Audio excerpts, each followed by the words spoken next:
You're listening to Atlanta Baseball Talk, your weekly podcast for all things Atlanta Braves.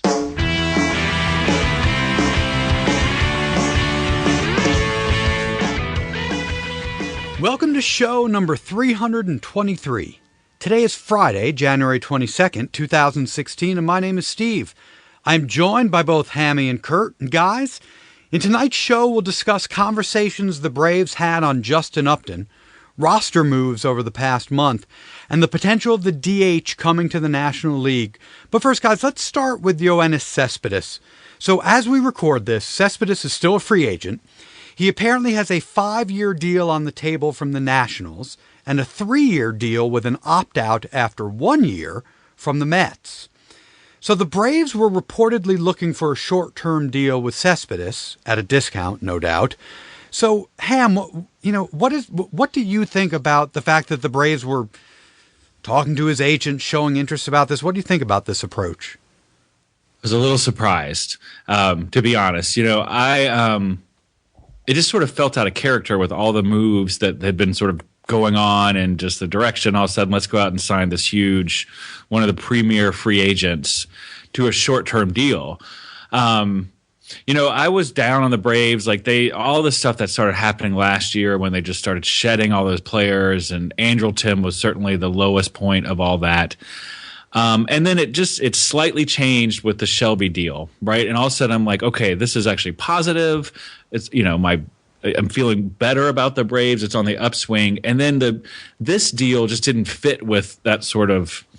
It just sort of felt out of character. I felt like, okay, we're going to continue to get good young talent. We're going to see what we have. And so I didn't really get why they were going after Cespedes.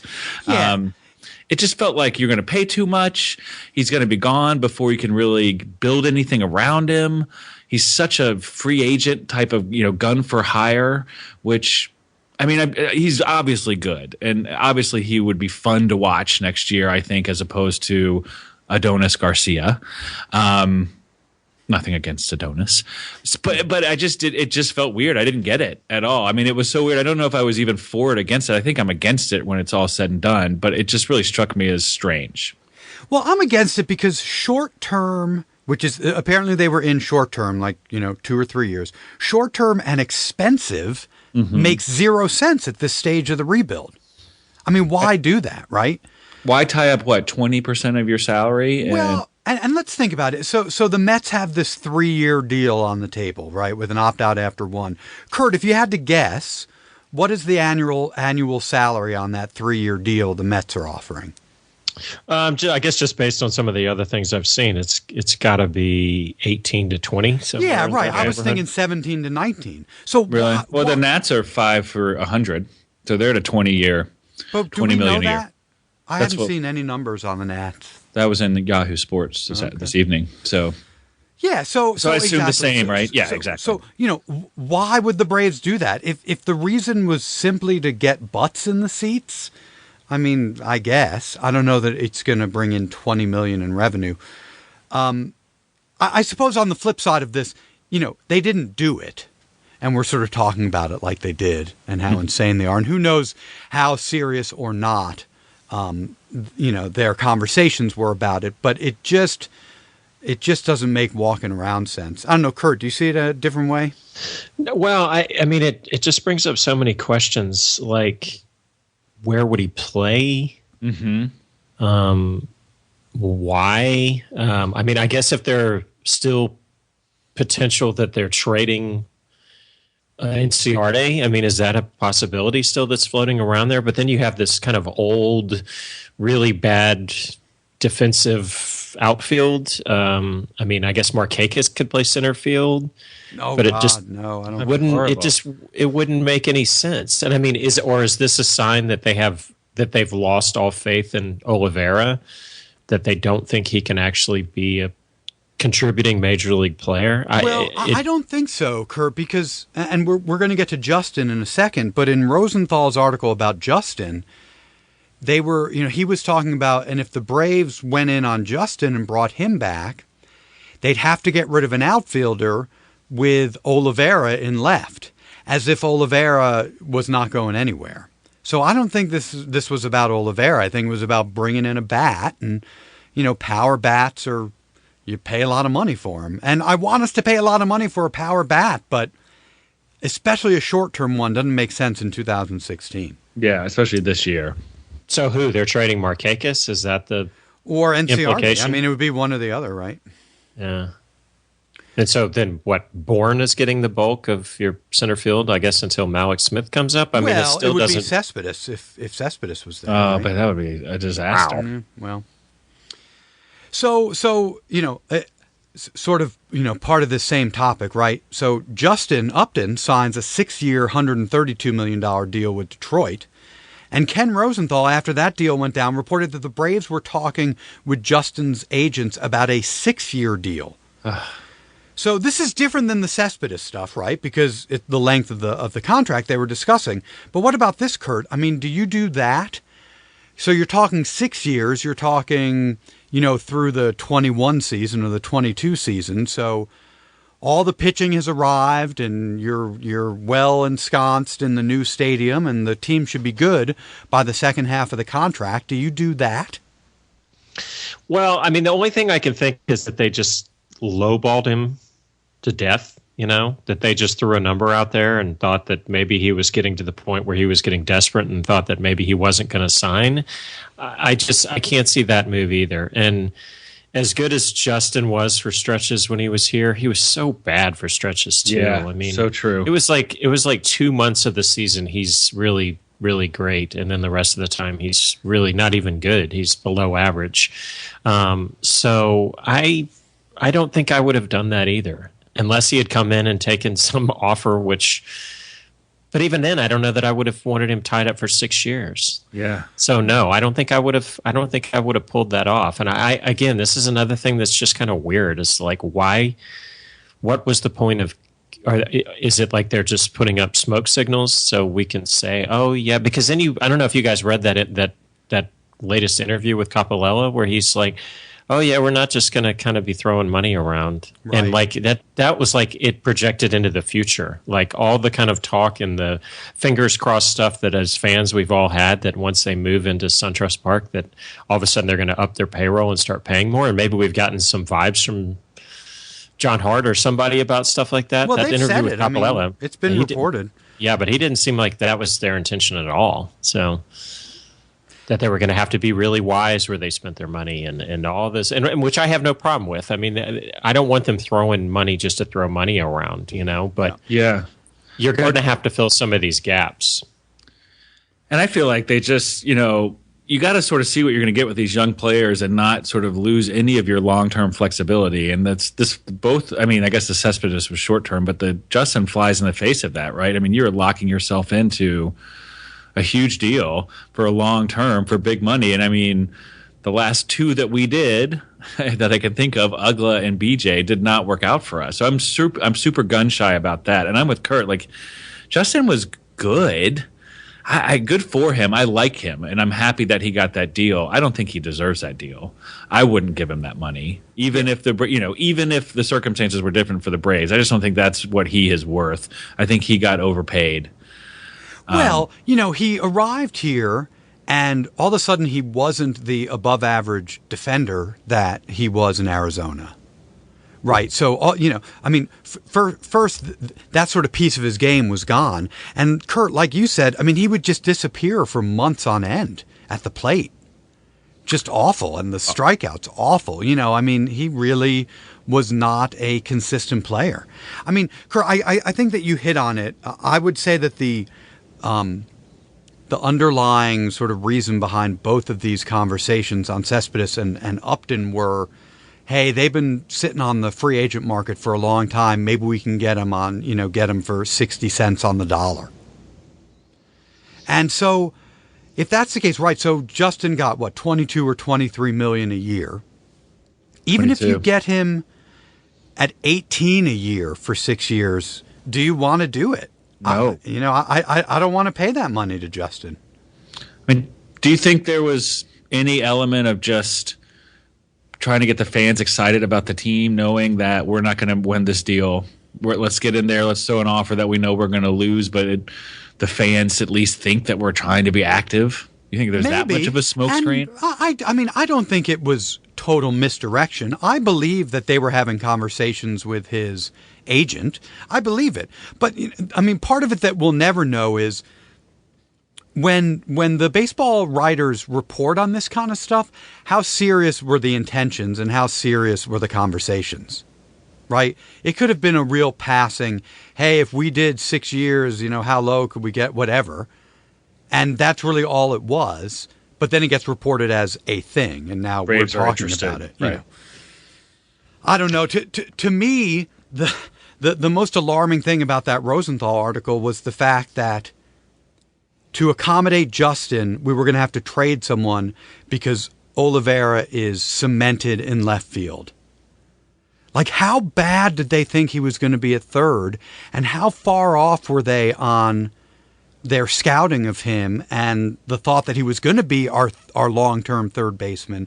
Like, it just, I really want a straight answer on what the hell happened between the end of last year and winter ball, and all of a sudden he's the left fielder.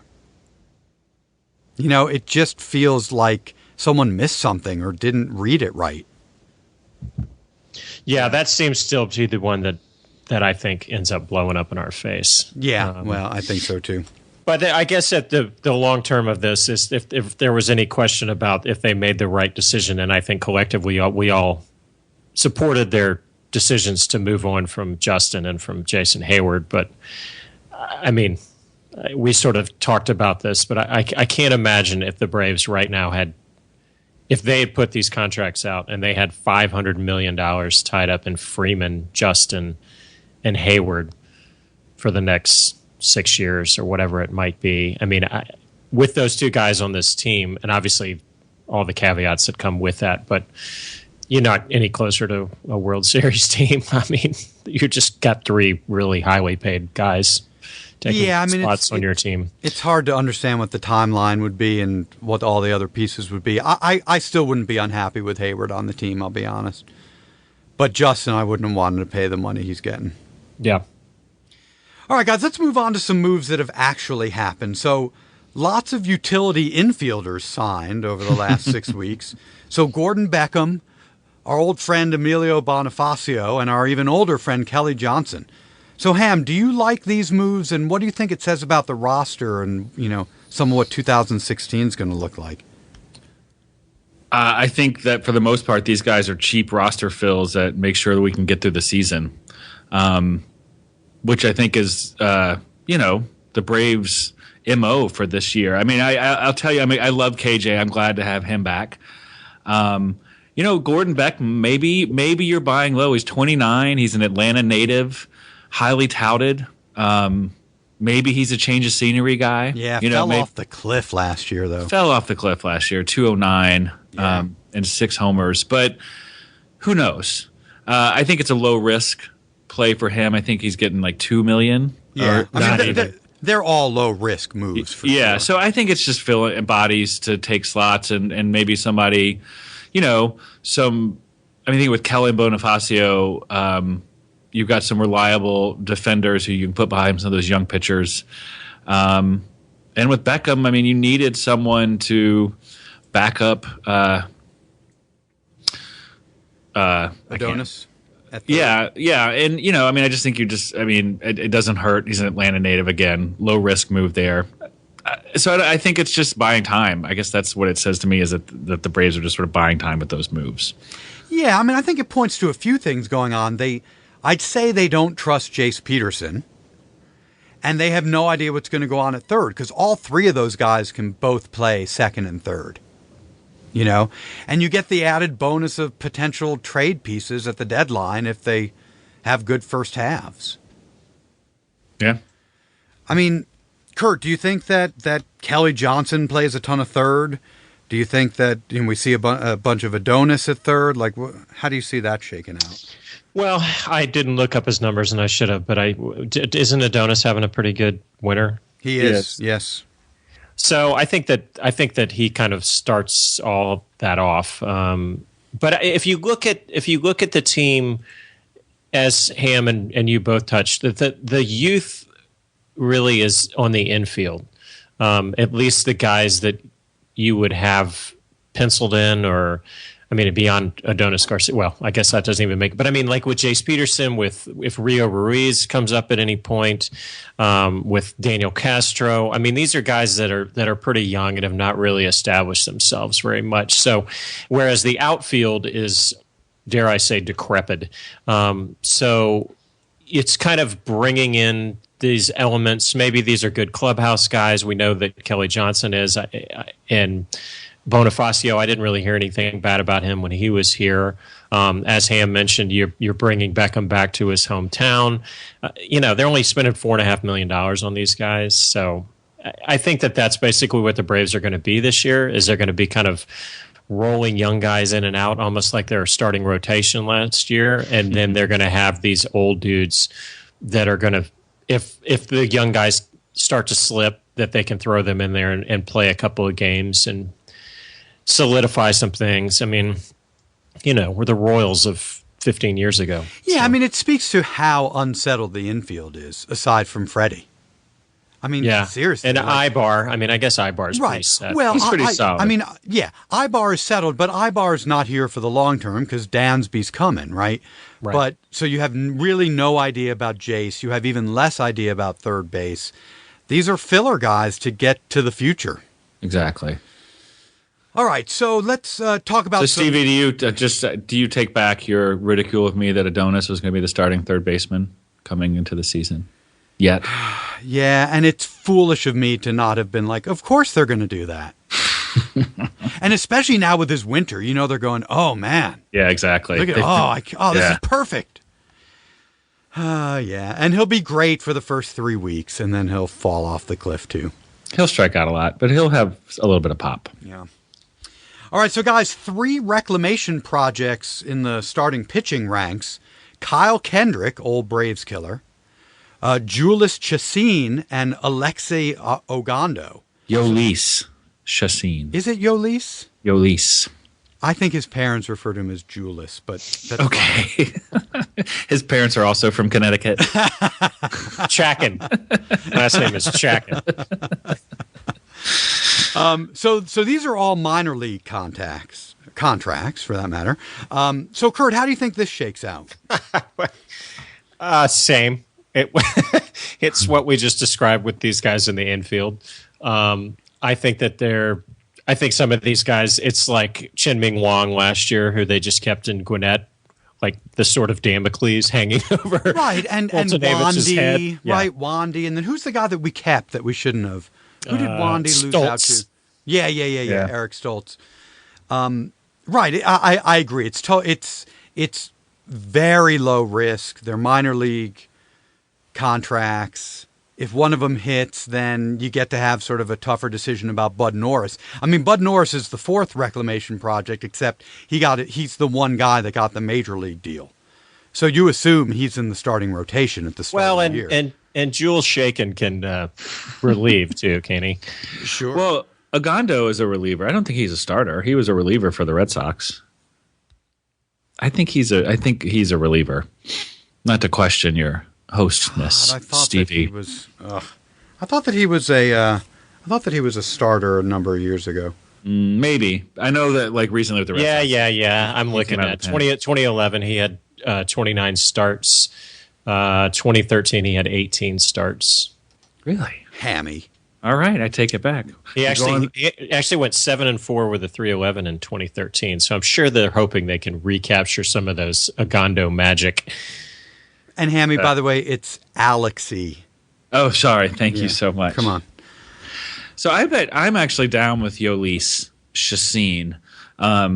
It's Jules Shaken. We've got to have it Jules Shaken for the rest of the season. I wish it was Jules Shaken. It would be super cool. I think Kendrick is. I think he's going to continue to kill the Braves even from within.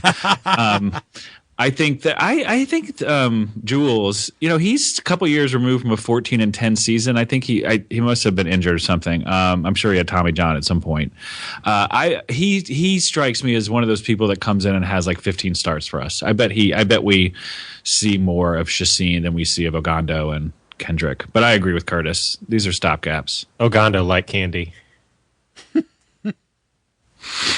All right, so guys, I don't even know what that means.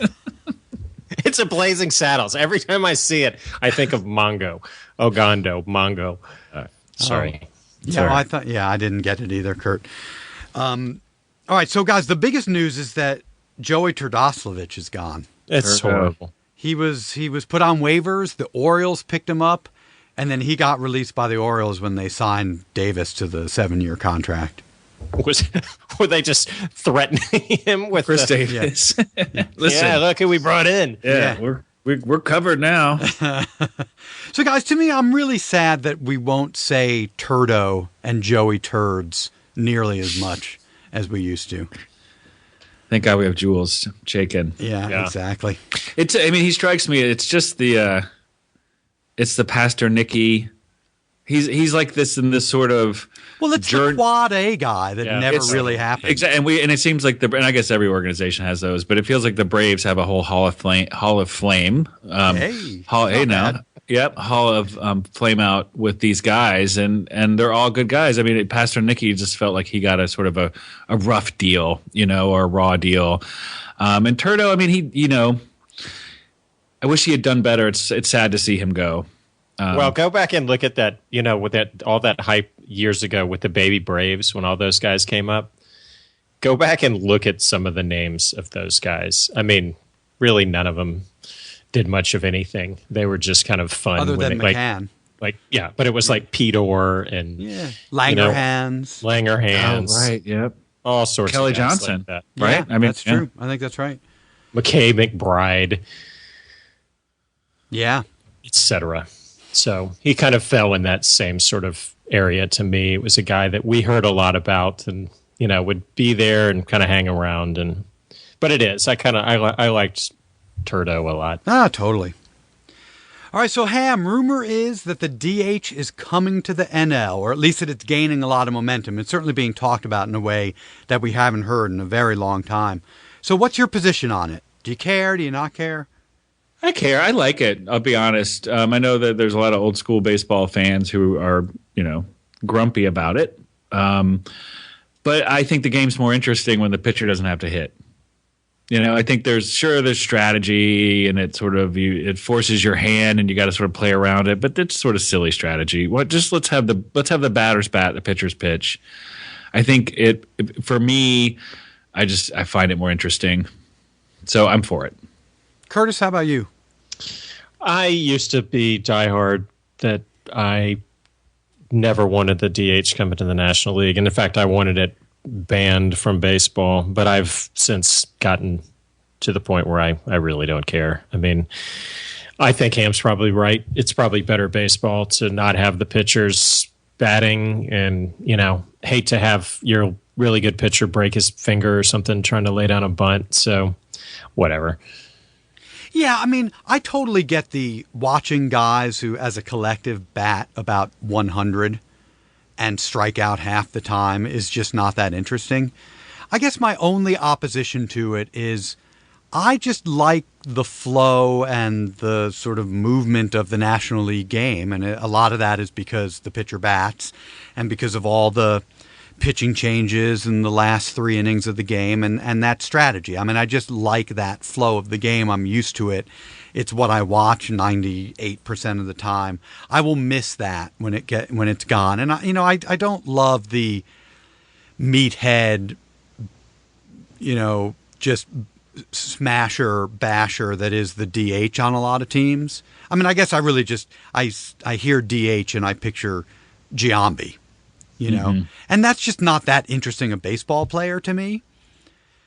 Although I suppose they're sort of moving away from that. I mean, it's the age of just the steroided up DH is, going away. But, I won't be super upset, but I will certainly miss the National League game. Yeah, I mean, it'll be different. I mean, I think for the Braves at least, there were times when it felt like 7, 8, and 9 were all pitchers batting. So, Yes. I think Chipper would have helps. played a couple more years had there been a DH in the National League. I mean, it will change things. Yeah, and you're still going to get, when it comes down to it, pitcher changes, maybe doing righty-lefty, bringing people off the bench, defensive swaps and stuff like that. So I think it's I don't think all that strategy goes away. I mean, there is something about the double switch and making sure that you have a batter coming up that sort of added an element of it. But the first 6 innings or so, it's just like there's just a hole in the game, and it's just like, all right, let's get through this. Now we're back at the top of the order, and then with the DH, there's no real top of the order, right? Or it sort of changes that dynamic a little bit. I will say that if anything adds any sort of element where you have to think through more moves, and Freddie is still our manager, that makes me a little nervous. On that note, guys, that is the show. So we will be back in February for another show, and then we'll start back up weekly in March for the new season. So please make sure you're subscribed to our YouTube channel, as well as iTunes and Stitcher, so that you don't miss any of our shows. As always, check us out at AtlantaBaseballTalk.com for past shows, to check out our blogs and to post in our comment section. And be sure to follow us on Twitter at ATL Baseball Talk, and to like us on Facebook. Thanks again for listening, everyone, and go Braves! Thanks for listening to Atlanta Baseball Talk, your weekly podcast for all things Atlanta Braves. To find new shows, to post in our forum, or to send a comment, please visit us at AtlantaBaseballTalk.com. Had to admit the problem.